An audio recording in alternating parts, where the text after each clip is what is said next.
Se cumplen 100 años desde el natalicio de Franz Omar Fanon y pocas personas lo celebran, pocas en relación a la popularidad de la que alguna vez gozó, y es que el mundo que él describía, aquel mundo de la Guerra Fría, colonizadores, colonizados, ha ido desapareciendo tanto de la realidad política como del discurso.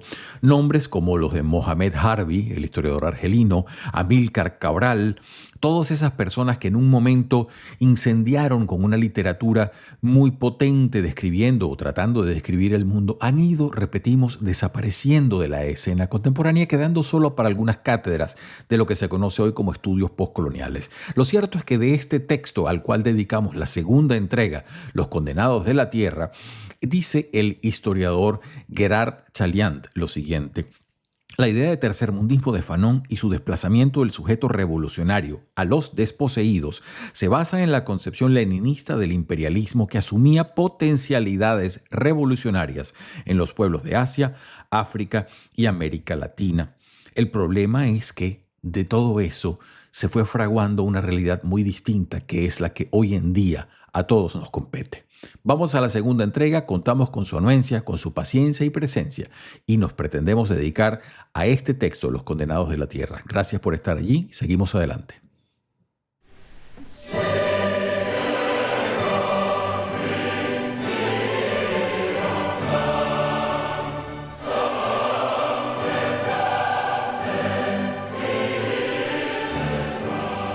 Un cordial saludo a las personas que sintonizan este canal. Como siempre, un placer estar junto a ustedes. Aquí les habla Ivo Hernández y venimos con más libros y más reseñas de libros. Y hoy tocaba la segunda parte de ese texto que habíamos comenzado, que se llama Los Condenados de la Tierra, del martiniqueño nacionalizado o asumido como argelino Franz Omar Fanon. Aquí está el texto. Este es el que les decía. Esta es la edición que yo siempre he tenido, la del Fondo de Cultura Económica. Tiene un prefacio de Jean-Paul Sartre, lamentable por cierto, y lo hemos dicho, ya vamos a sustanciar por qué, y un epílogo bastante interesante del historiador fallecido recientemente Gerard Chaliand. Esta edición la traduce, y no lo había dicho en la primera emisión, Julieta Campos. Es la traducción que yo conozco como estándar y que muchas personas han leído. Para un texto que, repetimos, no tiene quizás ya la reverberación histórica que pudo haber tenido, toda la significación como la que tuvo en su momento. Se publicó en el año de 1961. Decíamos en la primera de estas emisiones que Fanon escribió este texto prácticamente en el lecho de muerte. Él nace en 1925.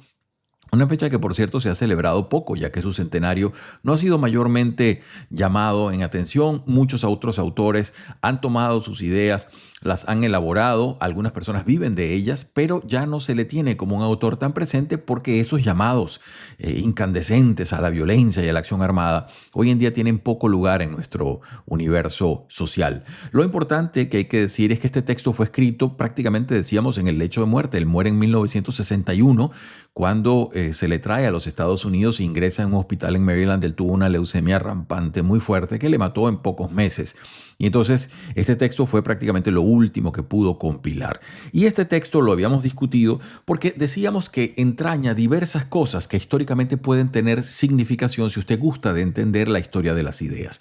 Decíamos que el marxismo, dentro de su evolución durante el siglo XX, tuvo que cambiar de mascarón de proa varias veces. ¿Por qué? Bueno, porque ya la gente, primeramente, no atendía a ese llamado que se hacía en el siglo XIX con proletarios y los dueños de los medios de producción y todo aquello. Cuando se trataba de aplicar esa plantilla en otros países, pues los países se encontraban que sus realidades sociales eran muy distintas a eso que decía el marxismo. Y como terminó siendo una especie de catecismo o una especie de credo religioso, era muy difícil corregir a Marx porque implicaría que si había un error, había muchos más errores. Y eso no podía ser. Esto era científico, supuestamente. Entonces, durante el siglo XX, a partir ya prácticamente de la década de los veintitantos, 1930, comienzan una serie de personas a tratar de adaptar esto sin que se modificara mayormente la sustancia, pero eso probó ser muy difícil. Nosotros citábamos al húngaro György Lukács, la escuela de Frankfurt. Ahí se metió un montón de gente, empezaron incluso a añadir temas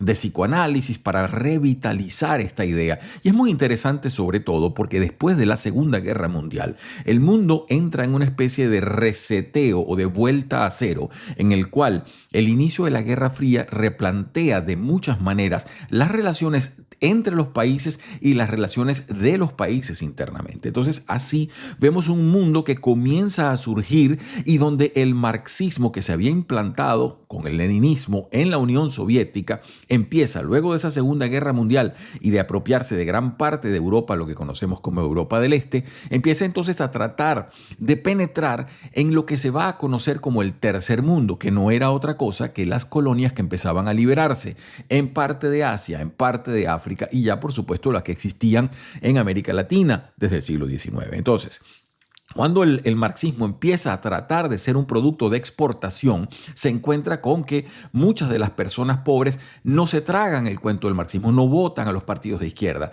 Empieza a darse una cantidad de problemas teóricos y por supuesto ello lleva a reformulaciones. La Escuela de Frankfurt trató de hacer lo propio, aparecieron sujetos como Marcuse, Adorno y Horkheimer trataron de hacer, empezaron a tupir a todo el mundo con aquello de la industria cultural, cosa que tiene una cantidad enorme de contradicciones, pero que bueno, al fin y al cabo eran intentos, repetimos, de variar ese mascarón de proa para tratar de presentar un producto potable.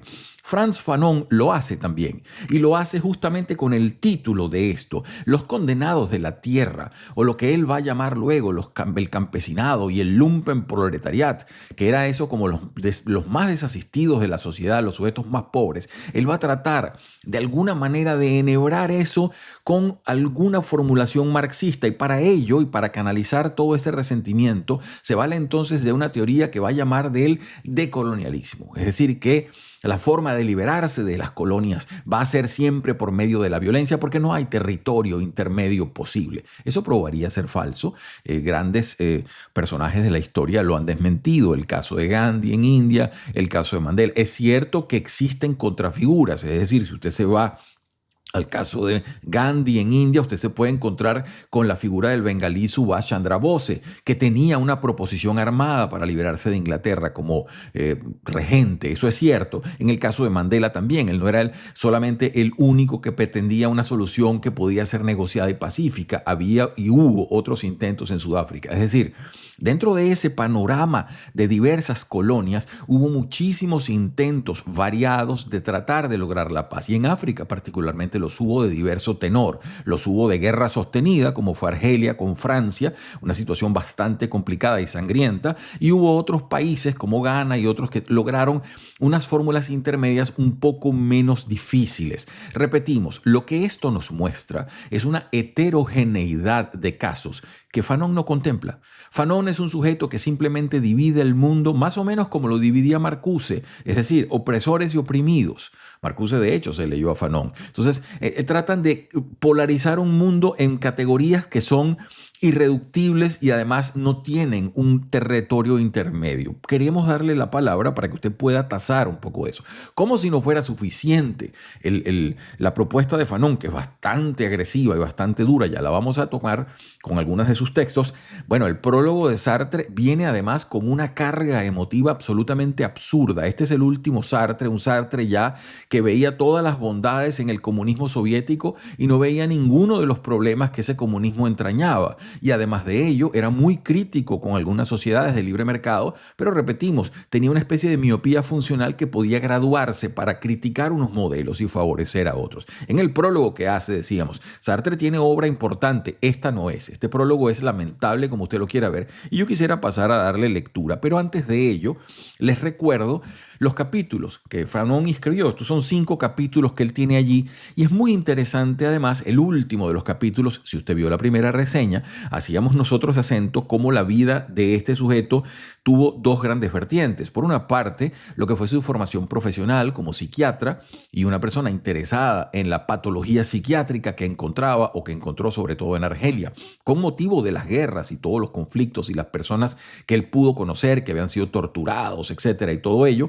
Y por otra parte, su figura como una especie de diletante dentro de la teoría política. Por supuesto, esto es casi anatema decírselo a los sujetos que lo han puesto en un pedestal, pero es realmente así. Es un sujeto que usted puede darse cuenta que es muy joven, que trata de encauzar una cantidad de sentimientos, pero que eran sentimientos incluso ajenos para su propia tierra. Fanon está mucho más cerca de nosotros en Latinoamérica. Él nació en Martinica. Es un sujeto que viene de una isla del Caribe que ha estado siempre aliada al territorio francés, que no ha tenido ninguna de esas pretensiones separatistas que él trata de presentar. De manera que para encontrar todo eso tuvo que irse a África, a países que en ese momento estaban tratando de separarse. Martinica, casi todas las veces que ha tocado o que se le ha puesto en la disyuntiva de separarse o no de Francia, mantiene su alianza con el territorio francés, tiene personas dentro del Parlamento, allá en Francia y todo eso. Es decir, es un país que no tiene ningún problema con esa herencia colonial, como sí la maneja Fanon, que además es interesante, hay que entenderlo dentro de su figura histórica. Les decía los capítulos y se los pongo en pantalla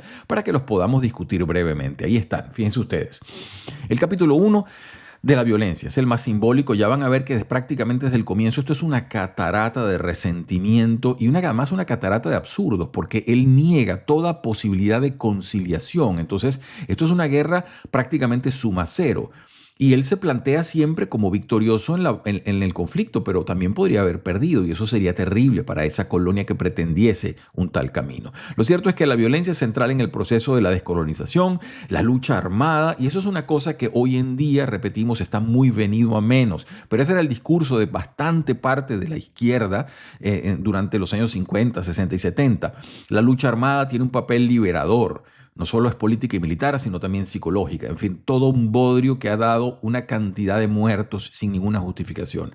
El mundo colonial está dividido en dos zonas, y esto es lo que les decía, pero también aquí hay una enorme injusticia, y lo hemos dicho en otras oportunidades. Fíjense, permítanme terminar ese capítulo y les digo, tengo acá mis notas. Fanon justifica la violencia anticolonial como medio de ruptura total, y además la violencia crea este supuesto nuevo sujeto político que él dice y que Raymond Aron le había dicho, mira, eso ya lo dijo Mao y ya lo dijo Lenin, y son cosas terribles porque son las justificaciones de la violencia a través simplemente de una especie de férula teórica. Ahora les decía, hablando un poco sobre esto del colonialismo, una de las críticas fundamentales que se le ha hecho a Fanon es precisamente esa, que él aplana un concepto que es sumamente polivalente y complejo. Si usted quiere hablar de colonialismo, usted tiene que rápidamente disectar eso en dos vertientes, la vertiente de tiempo y la vertiente geográfica, es decir, ¿cuál colonialismo dónde? Eso es muy importante. ¿Y en qué tiempo? Si usted, por ejemplo, dice, yo quisiera estudiar el colonialismo inglés en tal país, por decirle en India, usted tiene que estudiar una evolución de todo ello, desde la East India Company, de toda la cantidad, hasta que se produce la traslación cuando el imperio asume la administración de la colonia directamente en el siglo XIX. En fin, ahí va viendo usted que el fenómeno, y aquí no lo estamos justificando, atención, el fenómeno tiene una evolución, una dinámica interna, de manera que la temporalidad es importante. Luego, si usted está estudiando el colonialismo inglés en India, tiene o puede tener algunas coincidencias, pero va a tener muchas divergencias con el colonialismo inglés, por ejemplo, en otras partes, en el Medio Oriente. Busque usted algún país donde haya estado, si quiere hablar de Egipto, si quiere hablar de lo que sería la Persia, en fin. Ahí vamos a encontrar otro tipo de fórmula. Es verdad que existen textos como el mandato dual de parte de Inglaterra para justificar la forma como administraba sus colonias, pero eso también está anclado temporalmente. Eso no es que simplemente fue así como lo pone Fanon, el colonialismo blanco y los pobres negros o juzgados, y todos los negros son iguales y todos los blancos son iguales. Eso es falso. Además que el colonialismo ha existido en muchas latitudes de la tierra y en muchas etnias además. No todos han sido los blancos que quiere la gente poner en una especie de retrato como la persona que así. Es verdad que ha habido esclavitud y ha habido sometimiento en el caso de algunas colonias por parte de países europeos, eso es innegable, pero también es cierto que otros países lo han hecho con no menos acritud, con no menos vileza. Es decir, es un fenómeno bastante humano y hay que tratar de entenderlo en su riqueza humana, lo cual riqueza quiere decir en este caso variedad de casos. Paso al capítulo número 2, grandeza y miseria del espontaneísmo. Aquí más o menos la idea, bueno, aquello de la organización política, aquí trata él de enhebrar un poco el leninismo, un poco de la idea del partido, la espontaneidad de esas masas es necesaria pero es insuficiente, se necesita un poco más de organización, hay unas críticas veladas a la pequeña burguesía colonizada que trata de empatizar o trata de alguna manera contemporizar con el país regente, el país colono, en fin, y bueno, todo ello. El capítulo 3, que se llama Desventuras de la Conciencia Nacional, es el que a mí me parece más interesante porque eso es fruto de todo lo que vivió Fanon en sus viajes por el África. Y esto cuando le tocó, luego de mudarse a Argelia en el año 53, ser una especie de representante. Él estuvo en congresos de escritores, en una cantidad de situaciones en las cuales pudo tasar y cotejar la realidad de algunos países que iban más avanzados en sus procesos de independencia o más retrasados que el caso argelino. Entonces, eso le permitió hacer ver o notar o describir cómo no eran esas traslaciones tan felices, como que se lograba la independencia y todo era una maravilla. No, se reproducían incluso regímenes mucho peores que lo que había sido el régimen colonial en algunos casos. En otros casos se lograban algunas bondades, pero el proceso no era simplemente como un cuento de hadas que es colorín colorado y ahora todo fue muy bien. No, la situación podía tener matices dramáticos, con sujetos que tomaban el poder simplemente para ejecutar sus más viles tendencias y masacrar y asaetear a la población. Entonces todo eso era posible y está en ese capítulo, en el capítulo 3. Él habla un poco también de las consecuencias psicológicas y todo ello, pero sobre todo se mete con lo del tejido social post-independencia, que es muy interesante. Luego está el capítulo 4, que ahí es un poco más... Ya es un poco más explorador, se puede decir en cierta manera. Él habla de la cultura nacional verdadera, la cultura revolucionaria, en fin, todo una cultura que debe surgir de la praxis revolucionaria, un discurso que hoy es bastante manido y que sabemos que no conduce sino a calles ciegas porque la cultura no puede ser dirigida por el Estado. Eso es una cosa. El Estado puede alentar los procesos culturales, pero no los puede ni dirigir, ni de ninguna manera conducir. Eso es lamentable. Salvo el proceso de la educación básica, el Estado tiene poco que hacer en la cultura a nivel deductor.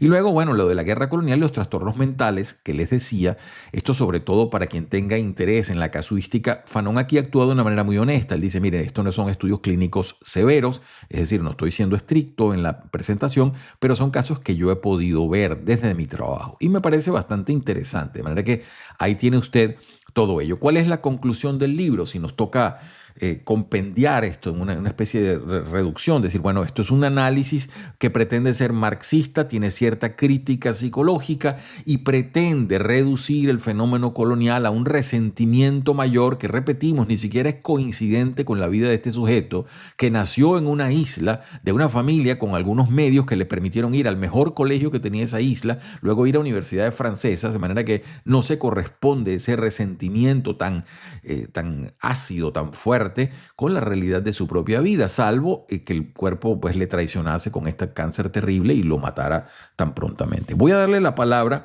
les decía al comienzo, de este prólogo de Sartre. Tengo un par de citas porque realmente el prólogo de Sartre no tiene mucho que decir, pero es para que ustedes tasen un poco la barbaridad de lo que dice este sujeto acá. Estoy en la página 24, insisto, esta es la edición que tengo, la del Fondo de Cultura Económica. Es económico, este libro no es muy costoso y les repito, es la traducción que yo siempre he manejado.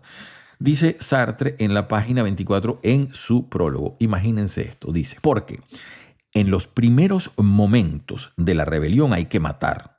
Matar a un europeo es matar dos pájaros de un tiro, suprimir a la vez un opresor y a un oprimido. Quedan un hombre muerto y un hombre libre. El superviviente, por primera vez, siente un suelo nacional bajo la planta de los pies. Eso es una barbaridad. Es un disparate y es una barbaridad. Esto no tiene ningún sentido. Este sujeto está apelando y llamando a la violencia desde la comodidad de un París en donde él no iba a vivir este desastre. Esto es realmente lamentable. Bueno, sigo adelante. Fíjense ustedes. Un poquito más de este prólogo de Sartre y dice en la página 25, la guerra, aunque solo fuera planteando el asunto del mando y las responsabilidades, instituye nuevas estructuras que serán las primeras instituciones de la paz. Con el último colono muerto, reembarcado o asimilado, la especie minoritaria desaparece y cede su lugar a la fraternidad socialista.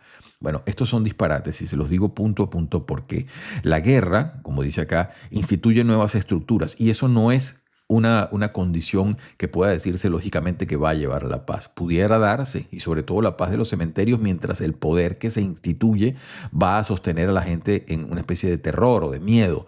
Pero luego, cuando la gente se empiece a expresar, va a haber de parte de las personas que fueron agredidas también reacciones. De manera que esto no se puede sacar como una especie de axioma. Esto que dice Sartre es literatura. E incluso puedo decir que está bien escrito porque promueve la emoción del lector. Pero en realidad esto no es una condición sine qua non. Lo que dice luego, imagínense ustedes, con el último colono muerto, reembarcado o asimilado, la especie minoritaria desaparece y cede su lugar a la fraternidad socialista. Es decir, que la fraternidad socialista, de acuerdo a lo que dice este texto, solo puede surgir de la muerte o de la de expatriación de las otras personas. Es una barbaridad. Entonces, ¿para qué existe esa fraternidad si no es simplemente para pararse sobre las osamentas de otras personas? Eso es terrible y no tiene ningún sentido. Vamos entonces a darle ya la palabra a Fanon, que les decía, desde el comienzo, este capítulo 1 es bastante conocido y mucha gente lo ha citado porque, bueno, tiene esas cosas que hoy en día no mueven tanto, pero en su momento sí lo hicieron y fueron el vocabulario de comunicación de muchos partidos de izquierda y muchas personas de izquierda. Dice así, estoy en la página 35. Liberación nacional, renacimiento nacional, restitución de la nación al pueblo, Commonwealth, cualesquiera que sean las rúbricas utilizadas o las nuevas fórmulas inducidas, la descolonización es siempre un fenómeno violento. Bueno, no es cierto. No es cierto, puede serlo, pero no tiene por qué serlo. Y de hecho, han probado casos históricos importantes que pueden resolverse de otras maneras. Es decir, la violencia no tiene que ser esa partera de la historia, como infelizmente han dicho algunas personas en la izquierda, de manera que hay que entender eso. Y ahí Fanon pues hace su comienzo. Sigo adelante. Fíjense, aquí viene nuevamente el planteamiento. Estoy en el capítulo 1, ese es el de la violencia que les decía en la primera emisión, que esto era un poco cargante, porque son esos sujetos que arengan y arengan a las cosas. Y es una especie de llamado a un mundo terrible, un mundo apocalíptico en donde no hay capacidad de lo mejor que puede hacer el hombre como especie, que es congeniar, que es dialogar y tratar de entenderse entre sí. Y fíjense acá, lo dice en la página 39. Dice lo siguiente, la 38. El mundo colonizado es un mundo cortado en dos. La línea divisoria, la frontera está indicada por los cuarteles y las delegaciones de policía. La zona habitada por los colonizados no es complementaria de la zona habitada por los colonos. Estas dos zonas se oponen, pero no al servicio de una unidad superior. Regidas por una lógica puramente aristotélica, obedecen al principio de exclusión recíproca. No hay conciliación posible. Uno de los términos sobra. Bueno, imagínense, entonces, uno de los términos sobra, es decir, que hay que sacarlo o exterminarlo. Eso es la lógica. Ahora, ¿es eso una solución sostenible? ¿Es eso una cosa de la cual se puede hacer un categórico imperativo, una solución que pudiésemos aplicar en todo momento? No, eso no es así y ni siquiera fue así en el país donde este señor nació. De manera que más allá de la arenga y de una estimulación a la violencia, aquí no se está viendo mayormente una solución posible. Sigo adelante. Estoy en la página 59. Aquí, esta es una parte que a mí me llamó la atención porque son elucubraciones psicopolíticas que hace Fanon. Y cuando digo elucubraciones, no estoy demeritando, sino que él trata un poco de hacer esa especie de ensayo psiquiátrico al estilo Freud, aplicándolo a los casos que él veía. Y recordé involuntariamente un poco los textos del alemán Leo Frobenius, que trataba entonces de hablarnos un poco de ese mundo mágico, mítico de alguna cultura africana. Fíjense ustedes, es un poco largo esto, pero acompáñenme para que vean la rítmica, que está muy bien escrita, y además la elucubración, como les decía, de lo que él plantea. Y dice así en la página 59. En el mundo colonial, la efectividad del colonizado se mantiene a flor de piel como una llaga viva que no puede ser cauterizada. Y la psique se retracta, se oblitera, se descarga en demostraciones musculares que han hecho decir hombres muy sabios que el colonizado es un histérico. Esta afectividad erecta, espiada por vigías invisibles pero que se comunican directamente con el núcleo de la personalidad, va a complacerse eróticamente en las disoluciones motrices de la crisis. En otro ángulo, veremos cómo la afectividad del colonizado se agota en danzas más o menos tendientes al éxtasis. Por eso un estudio del mundo colonial debe tratar de comprender forzosamente el fenómeno de la danza y el trance. El relajamiento del colonizado es precisamente esa orgía muscular en el curso de la cual la agresividad más aguda, la violencia más inmediata se canalizan, se transforman, se escamotean. El círculo de la danza es un círculo permisible, protege y autoriza. A horas fijas, en fechas fijas, hombres y mujeres se encuentran en un lugar determinado y, bajo la mirada grave de la tribu, se lanzan a una pantomima aparentemente desordenada, pero en realidad muy sistematizada, en la que, por múltiples vías, negaciones con la cabeza, curvatura de la columna vertebral, inclinación hacia atrás de todo el cuerpo, se descifra abiertamente el esfuerzo grandioso de una colectividad para exorcizarse, liberarse, expresarse. Todo está permitido en el ámbito de la danza. El montículo al que han subido como para estar más cerca de la luna, el ribazo en el que se han deslizado como para manifestar la equivalencia de la danza y la ablución, la purificación, son lugares sagrados. Todo está permitido porque en realidad no se reúnen sino para dejar que surja volcánicamente la libido acumulada, la agresividad reprimida, muertes simbólicas, cabalgatas figuradas, múltiples asesinatos imaginarios. Todo eso tiene que salir. Los malos humores se derraman, tumultuosos, como torrentes de lava. Eso que ustedes acaban de escuchar, que está entre la página 59 y 60, bueno, eso es pura literatura. Eso no tiene ni siquiera un dejo antropológico sostenible. Es decir, no sé si fue que ese señor se fue a algún lugar y vio una tribu bailando, pero esto no tiene ninguna proyección, repetimos, con, por ejemplo, afrodescendientes diversos, como pueden ser los afrodescendientes en las islas del Caribe, varias de ellas, sean francesas o inglesas o lo que sea, por ejemplo, en los Estados Unidos o en partes de Latinoamérica o de Hispanoamérica, donde están diversamente populados. ¿Qué puedo decir? Es que es algo absolutamente inexacto. Está muy bien escrito. Uno no puede sino emocionarse por esta descripción, pero esto no es ciencia política, esto no es sociología, esto es una descripción donde la imaginación enfebrecida de un sujeto muy joven que está tratando de hacer pasar un pensamiento como algo válido, está presentándonos un ensayo aquí. Entonces, bueno, en fin, seguimos adelante con más de Frantz Fanon, que repetimos, es un texto que tiene su importancia histórica, aunque muchos de los que viven de los estudios coloniales hoy en día le hayan olvidado y no recuerden las cosas que escribió como las puso. Sigo adelante. Dice acá, y esto es la página 64. Y aquí viene algo interesante cuando les decía la traslación del sujeto revolucionario, repetimos, de aquel proletariado marxista que no se encontraba por ningún lado y que Fanon trataba entonces para sustanciar sus revoluciones y toda esa catarsis de la que está hablando, de buscar algún sujeto que pudiera tener ese germen en sí o que pudiese ser sensible a provocar el cambio social, pues él se va al campesinado y se va luego a los cinturones de miseria que él los llama el Lumpenproletariat, utilizando pues una terminología alemana.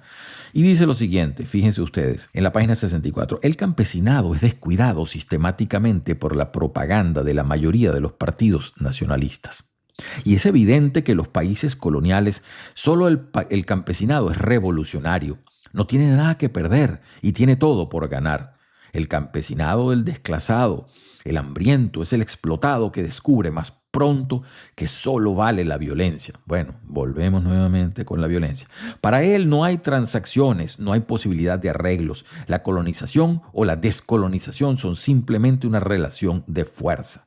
Bueno, ahí tienen ustedes, fíjense una cosa, lo que está tratando de hacer. Él no tiene proletarios. Él no puede decir, trabajadores del mundo unidos, todos tenéis que perder, sino vuestras cadenas, todo aquello de los proletarios que decía Marx. Él no tiene eso. Entonces, ¿qué categoría usa? Bueno, trata de hacer una chocita intelectual con lo que tiene, con esas categorías que tiene. Y las que tiene son los campesinos y la gente pobre que él se encontraba en las ciudades de los países en desarrollo. Y entonces dice acá, pero un marxista clásico como Ernesto Mandel o como muchos otros, inmediatamente le dirían, mira, el lumpenproletariat es voluble, es manejable, es comprable.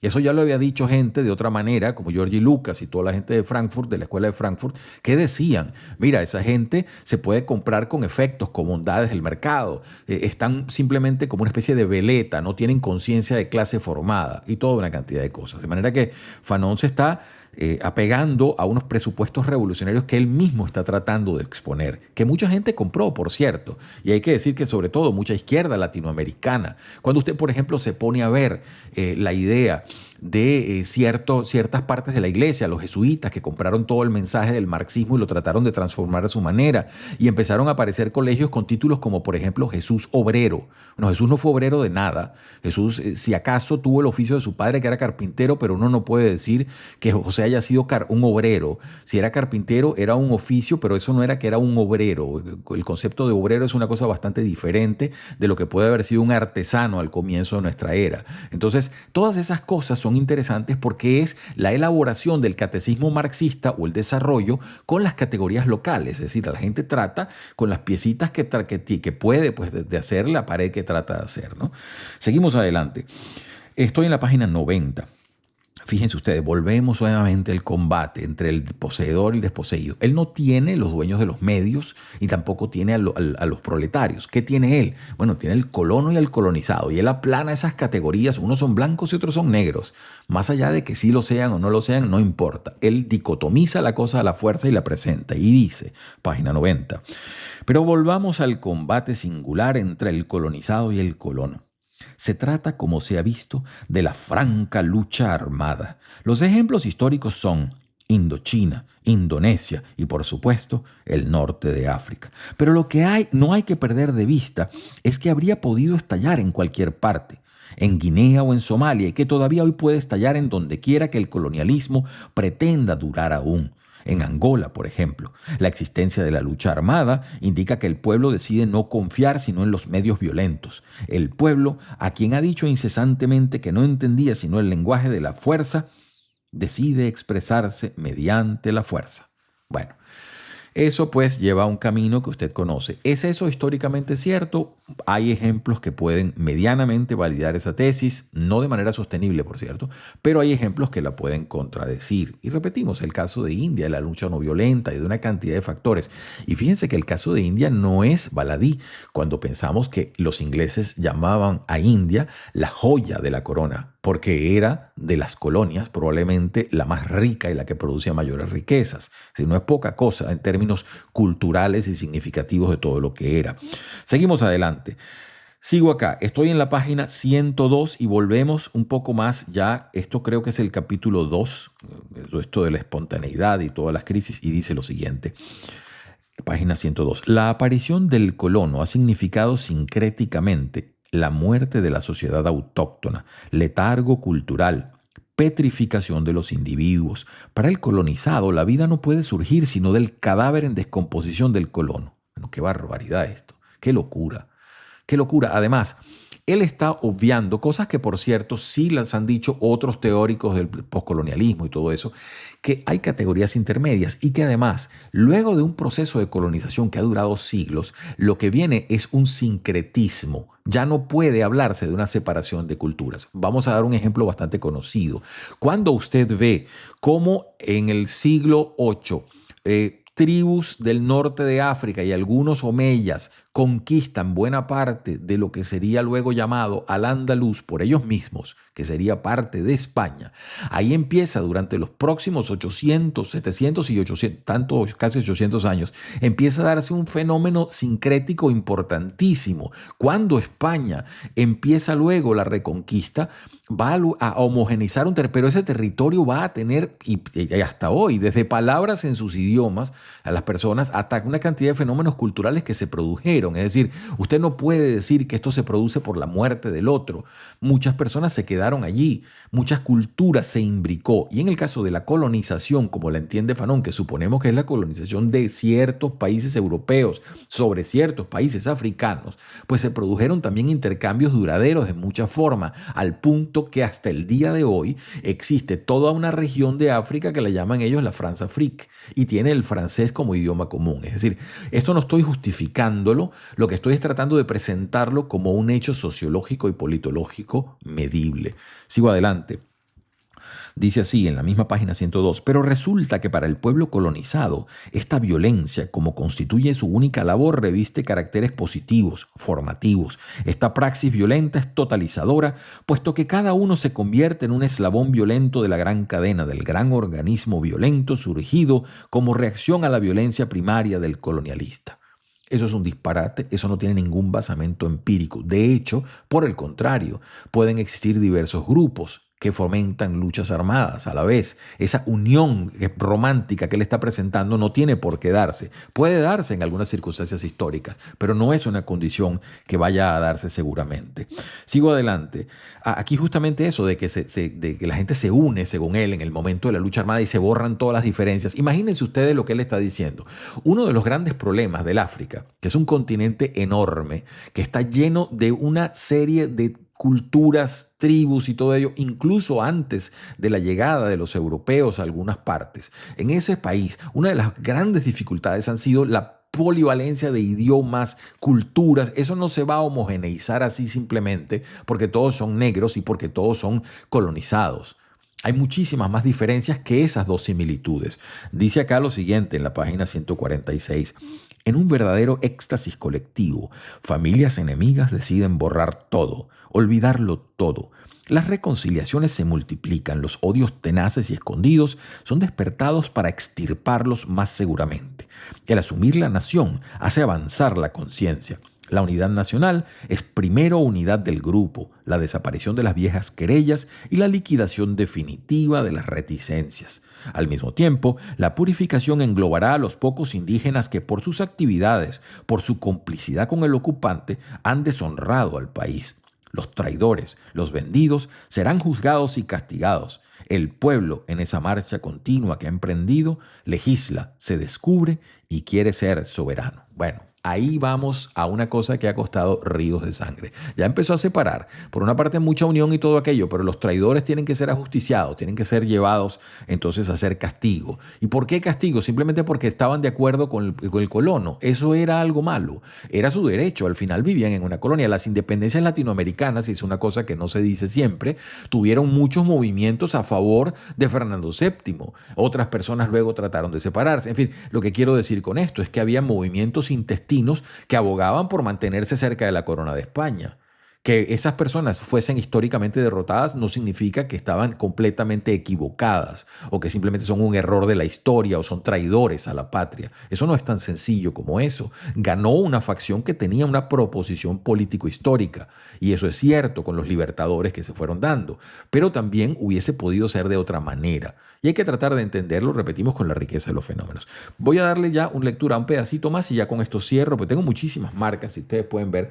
Este es un texto que yo he trasegado de muchas maneras, sobre todo para tratar de entender esa izquierda latinoamericana que hoy en día está muy claudicada, muy venida a menos, simplemente con algunos partidos que lo que procuran es fomentar el enriquecimiento de sus miembros rápidamente y pasar a la historia sin olvidarse de todo, pero trato pues de comprenderlos. Aquí hay un diagnóstico que hace, esto es el capítulo 3 y que me parece a mí el más acertado. Si ustedes me preguntan de todo el libro, ¿qué es lo que me parece mejor? El capítulo 3. Y esto porque seguramente nace de sus observaciones de esas recién liberadas repúblicas en algunas partes de África. Y dice lo siguiente, fíjense ustedes. Estoy acá en la página 165, disculpen ustedes, aquí estoy. Dice así. La burguesía nacional que toma el poder al concluir el régimen colonial es una burguesía subdesarrollada. Su poder económico es casi nulo y en todo caso sin semejanza con el de la burguesía metropolitana a la que pretende sustituir. Los cuadros universitarios, los comerciantes, que constituyen la fracción más ilustrada del nuevo Estado, se caracterizan en efecto por su escaso número, su concentración en la capital. En el seno de esta burguesía nacional no hay ni industriales ni financieros. La burguesía nacional de los países subdesarrollados no se orienta hacia la producción, los inventos, la construcción, el trabajo. Se canaliza totalmente hacia las actividades de tipo intermedio. Estar en el circuito de las combinaciones parece ser su vocación profunda. La burguesía nacional tiene una psicología de hombre de negocios, no de capitán de industria. Ahí empieza una tipificación generalizada de lo lo que él había visto. Es decir, de ese momento luego que el romanticismo de toda aquella lucha, bien sea armada o bien sea por negociación, produce la independencia. Se retiran entonces los colonos franceses, los colonos ingleses o los colonos que fueran, los colonos belgas, en fin. Entonces viene el momento de la realidad. Y dice más, página 166. En un país subdesarrollado, una burguesía nacional auténtica debe convertir en deber imperioso la traición de la vocación a la que estaba destinada. Ir a la escuela del pueblo, es decir, poner a disposición del pueblo el capital intelectual y técnico que ha extraído a su paso por las universidades coloniales. Veremos cómo, desgraciadamente, la burguesía nacional se desvía frecuentemente de ese camino heroico y positivo, fecundo y justo, para emprender con el alma tranquila el camino terrible por antinacional de una burguesía clásica, de una burguesía burguesa, lisa, estúpida y cínicamente burguesa. Eso es la página 166. Bueno, este señor lo que está diciendo, esta gente tratando de buscarse la vida, él los llama traidores. Él dice, vayan a hablar con el pueblo. ¿Y qué es el pueblo? ¿Dónde está ese pueblo? Eso es una de las categorías más falsas que ha introducido el marxismo siempre. El pueblo como si fuese un depósito de bondad y no una composición de individuos diversos, de ciudadanos con intereses disímiles, que está procurando, igual que muchas personas, buscar su vida de la mejor manera. Entonces, esta tipificación que él hace como descripción nos presenta a nosotros es un estado mental de la ideología marxista en ese momento y cómo se veían de simples esas categorías. Ya paso entonces a cerrar esto con una tipificación que él pone acá, que yo lo anoté acá como una especie de diagnóstico a la Raúl Prebisch, que me refiero entonces a ese economista argentino que produjo uno de los primeros diagnósticos en cuanto a que él decía que gran parte de los países en desarrollo o de las anteriores colonias tenían un diferencial estructural porque exportaban materias primas, pero se veían obligados a importar material industrializado o elaborado. Entonces eso hacía que las materias primas, costando menos, les diesen menos dinero que el que tenían que gastar y eso producía un déficit estructural. Fanon dice algo parecido en la página 168 y con esto cierro. La economía nacional del periodo de independencia no se ve reorientada. Ninguna modificación se introduce tampoco en la elaboración de los productos básicos. Ninguna industria se instala en el país. Se siguen exportando las materias primas, se sigue en el plano de pequeños agricultores de Europa, de especialistas en productos sin elaborar. No obstante, la burguesía nacional no deja de exigir la nacionalización de la economía y de los sectores comerciales. Es que para ella, nacionalizar no significa poner la totalidad de la economía al servicio de la nación, decidir la satisfacción de todas las necesidades de la nación. Para ella, nacionalizar no significa ordenar el Estado en función de relaciones sociales nuevas, cuya eclosión se decide facilitar. Nacionalización significa para ella exactamente transferencia de los autóctonos a los autóctonos, de los privilegios heredados en la etapa colonial. Y ahí entonces empieza a descargar a esa burguesía nacional, lo cual en cierta manera es bastante exacto, que fue lo que sucedió en unos países, que se aprovecharon de cosas que supuestamente eran del Estado para entonces decir que luego eran de ellos y toda una cantidad de cosas en la casuística diversa de los países que fueron liberados o que lograron su independencia. Este es el texto que nos hemos estado enfrentando y que hemos estado comentando. Los condenados de la tierra es el primer verso del himno de la llamada Internacional, himno de los comunistas en el siglo XIX francés, y que tiene pues hasta el sol de hoy una cantidad de personas que le rinden culto como si tuviese esto una traducción exacta en nuestras sociedades. El punto es que no hay mucho más que decir. Había un puntito, permítanme ver el tiempo. Sí, hay un puntito y aquí un minuto nada más. En la página 185, en donde él dice lo siguiente. En los circuitos económicos del joven Estado se hunden irreversiblemente en la estructura neocolonialista. La economía nacional, antes protegida, es ahora literalmente dirigida. El presupuesto se alimenta de préstamos y donaciones. Cada trimestre, los mismos jefes de Estado o las delegaciones gubernamentales se dirigen a las antiguas metrópolis, a otros países, a casa de capitales. Bueno, ahí se puede citar un poco aquello del CFA, que es ese franco de la Comunidad Financiera Africana, en donde Europa, y eso está valorado, tiene una equivalencia en euros, en donde Francia, desde lejos, pues todavía monetariza monetariamente aparte parte de sus antiguas colonias. Eso se puede esgrimir como una crítica. Es la parte de este capítulo 3 que, repito, me parece lo más válido de todo el libro. No sigo más, no os agotago con mucho más de todo esto. Es la segunda de las entregas que dedicamos a Frantz Fanon. Con esto damos el libro por concluido.